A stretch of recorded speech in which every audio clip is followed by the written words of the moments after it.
Oscar BEVIS for IFL TV in association with MTK Global. I'm here in Miami with the pioneer of the boxing media, Mr. Elie Seckbach. How are you, sir? I'm good. We can't pan the camera, but you have Eddie Hearn to my left. You have a guy that looks like Larry David, Curb Your Enthusiasm. To here, you have fighters everywhere. It's cool. You have Devin Haney walking around the lobby. We're doing good. Thank you. You've done so many fight weeks. You've done so many big events. How's this feeling? What's the sort of vibe you're getting from around Miami this week?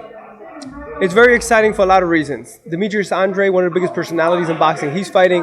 You have Logan Paul, 20 million followers. You have Gibb. It's a different flavor because of that, but it's for a good reason. A lot of celebrities that I know are asking about the fight. They're coming out. So it's a good feeling. And it's Super Bowl week, so the whole city's lit. It is strange to think that we've come to a point where we've got 3 world title fights on a card and a YouTube fight. It's just something that we didn't really ever think would come together.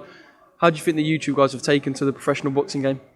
I think it's cool because back in the day, you always had I'm not going to call it a freak show, but you always had freak shows. You always had a weird sparring, like this radio DJ against that radio DJ. They would do it after the main event, but it was part of it.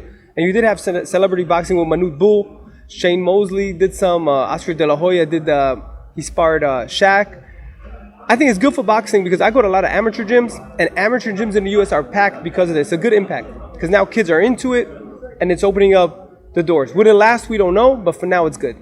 I want to talk about the real stuff on the card. Demetrius Andrade, Tevin Farmer, Daniel Roman, the world champions defending their titles. Predictions for those 3 fights? I got to think carefully. Boo Boo's one of the best in the world, so I think he wins. I'm sorry, I don't mean to offend anybody because I know people would be mad at me. I'm not hating, I'm just telling you how I feel. Boo Boo's just extremely talented. Jojo Tevin Farmer.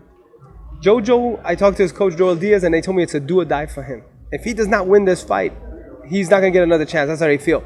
So Joel Diaz told me he's going to choke him in the corner, he's going to slap him, he's going to do anything that's possible for Jojo to win. And Tevin Farmer, this is his 5th defense. He was 7-4 and now has 23 wins in a row. 50-50 fight. Hard to go against either of them because when your back's against the wall, you perform the best. On the other hand, Tevin Farmer is looking for major fights. So that one, the fans are the winners, as I would say.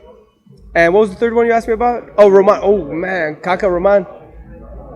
Daniel Roman, one of the few unified champions in boxing. A great kid. Very religious. Very, very Christian. Had an injury that kept him out of the ring for a little bit. He's back. He's healthy and he's hungry. And here's the man of the hour, Kugan Cassius, behind you. I think we need to get him into YouTube fights. Let me think. Who can he fight? How much do you weigh right now? 16.5 stone. What does that mean in English? I don't sell cocaine. I don't know what's a rock. 16.5 stones. Whatever that means. Okay, let's say he's a heavyweight. I'm going to go on a safe bet. It's over 200 pounds. Who can you fight, celebrity? Who do you want to see him fight, celebrity-wise? Can you fight? I've seen you spar, but that's... Do you train? Chris Brown would be a good one. I'm thinking of heavyweights. Who's like a heavyweight? What's that? Paul Bart. What's his name? The guy Mall Cop? Paul Blart from Mall Cop. Yeah. I think that'll be a good one. That'll be a good face-off. Good cop, bad cop. Daniel Roman, that's a very tough fight as well. I like both fighters.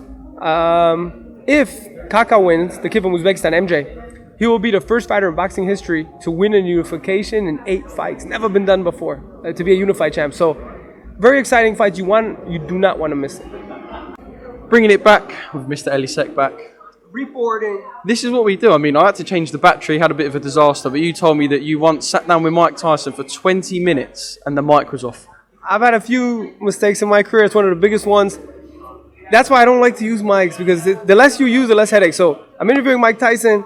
And 20 minutes into the interview, I realized the mic wasn't on. And it's so frustrating to ask, we got to do it again. But, hey, you got to do what you got to do. And other mistakes have happened. Sometimes you're in a scrum and you shoot with an angle and the camera's not even on.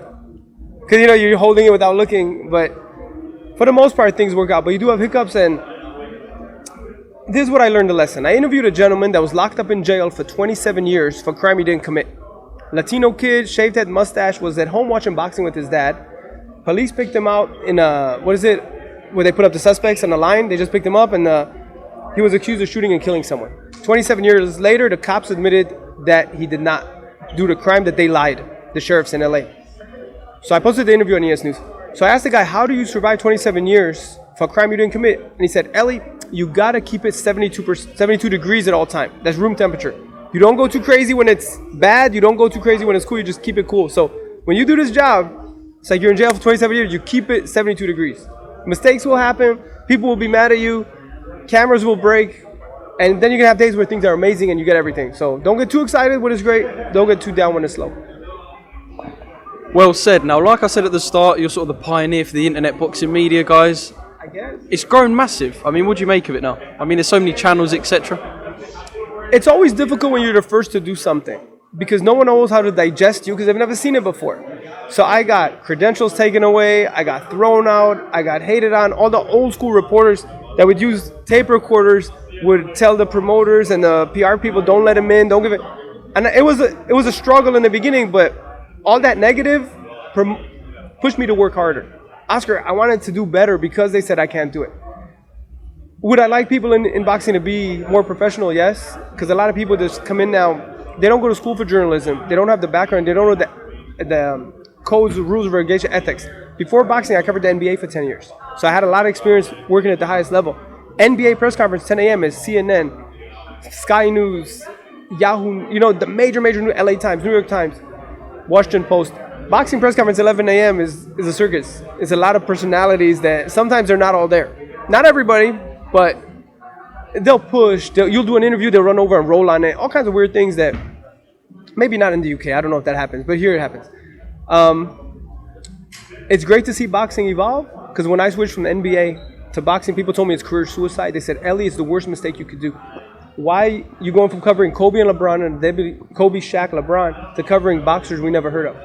And to see boxing now mainstream where there's DAZN, ESPN Plus, there's PBC on Fox, is great. So it's great for the sport and I'm happy for boxing. You mentioned Kobe.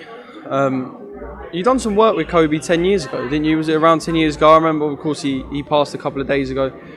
Tragically, me and Coogan were up in our hotel room watching some of the stuff you done with him. Was it 10 years ago? Just tell us a little bit about him as a man and, how, of course, upset you are and how sort of this has hit America. Man, first of all, for me, I still don't believe it. Like, I catch myself, I knew him since he was 17, and I covered him for 10 years, and we stayed a little in touch afterwards. In the last 4 years, I wasn't very in touch with him. We just did our own thing. Last year, a TV station in Los Angeles interviewed him, and my name came up, and he said the most amazing things. So I will post that in the future, too. But to me, I met Kobe as a 17-year-old kid before he was a champion, before he was at MVP finals, before he broke records, before he had anything that he achieved in life, and he hasn't changed. So it doesn't matter how he advanced his life, financially, everything, he stayed the same. He never went Hollywood. He always had a great work ethic. He was always very professional, always smiling. Whenever I interviewed him, you can see in all my videos I put on my Instagram, he smiles. And it's very sad, it's upsetting because, first of all, for him to lose his life at 40, I never thought Kobe's not the type of person to pass away. And to lose his daughter too, I saw her grow because I remember she was born and then she was like 3 and 5 and 8. Kobe's the only athlete on the planet to be a superstar with no entourage, zero entourage. With him plus a bodyguard, him and his wife, that's it. And it's sad because for years, Kobe would give me a lot of access.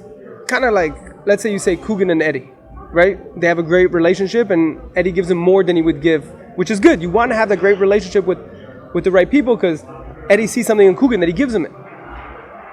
Me interviewing Kobe does nothing for Kobe's career. That's Kobe Bryant. Kobe giving me interviews makes my career. And he's given me so many opportunities to do big things. So I'm very thankful.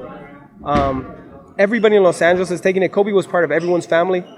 For many, many years in the NBA, he came into everyone's living room for 8 months, 9 months a year, through the TV, of course. So he was part of everybody. And if you were a little kid and you threw something in the trash, you would say, Kobe.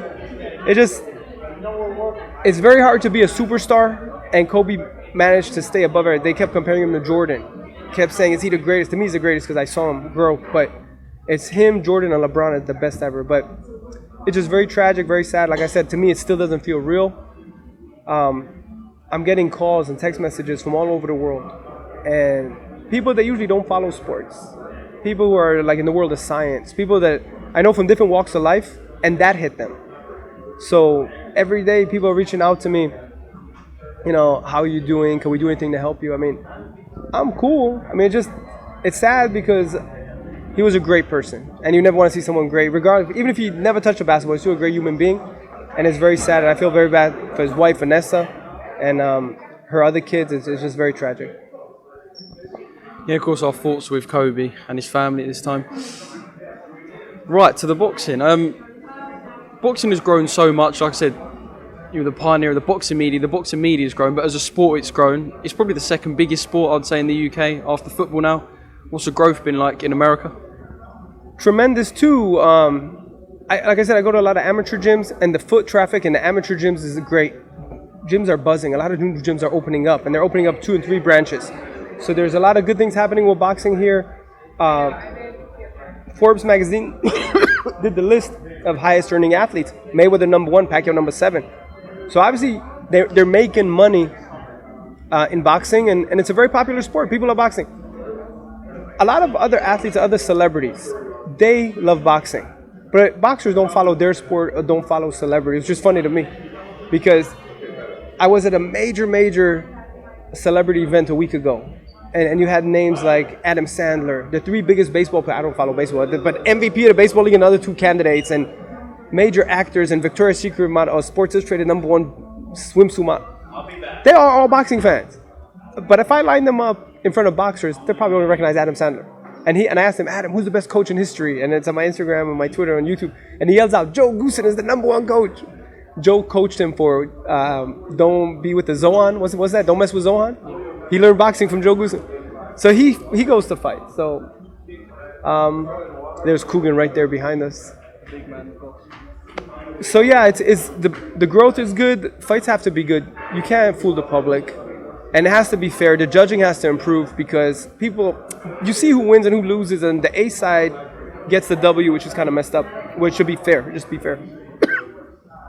That's about it. We want big fights. What fight do you want to see this year the most out of all fights? Anyway, what fight is in Elie Seckbach's head where you're going, this for me is the one? Wilder, Joshua, 1. Spence, Crawford, 2. Pacquiao, Spence, Pacquiao, McGregor. I said it. I'd like to see it. I think that's huge. See, a lot of people would say that boxing-wise, a lot of boxing media, it might be good for numbers and traffic, etc. But Pacquiao McGregor is almost part of that mockery of boxing side. But you feel like, forget it, I want to see Pacquiao McGregor. No, I want to see it. I think it's great. I love Conor. He's a very nice person. He's a great athlete, great fighter. Shout out to Nate Diaz, represent. Of course, Nate's #1.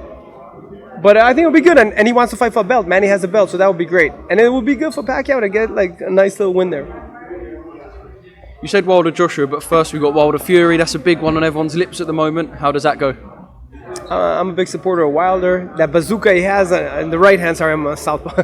But it's just something else. The power is the difference. And his 2 other rematches, he did way better. Stavern knocked him out. King Kong knocked him out. Wilder's improving fight to fight. 43-0, 42 knockouts. I got to go with Wilder. Fury's great. He's among the top 4 best heavyweights on the planet.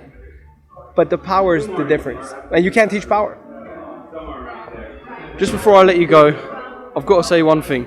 The YouTube boxing, the celebrity boxing, who does Elie Seckbach want? Do you want that DAZN money? Who doesn't want the DAZN money? I'm not going to lie. Who do I want? Let me think. Who's the DAZN? Well, there was talks of me once doing something against Justin Bieber, but he's cool, so let me think. Who should I get into? Which fighter? I got to think about that. That's a tough one. That's not an easy question, but Mario Lopez. That's the one. Who's Mario Lopez? Exactly. So there you have it. Stay tuned. PSNewsReporting.com and Elie Seckbach reporting. Gold Star Promotions is proud to present Floyd Money Mayweather. The man himself is coming to the UK for his UK tour, February and March 2020. For all info and tickets, goldstarpromotions.co.uk.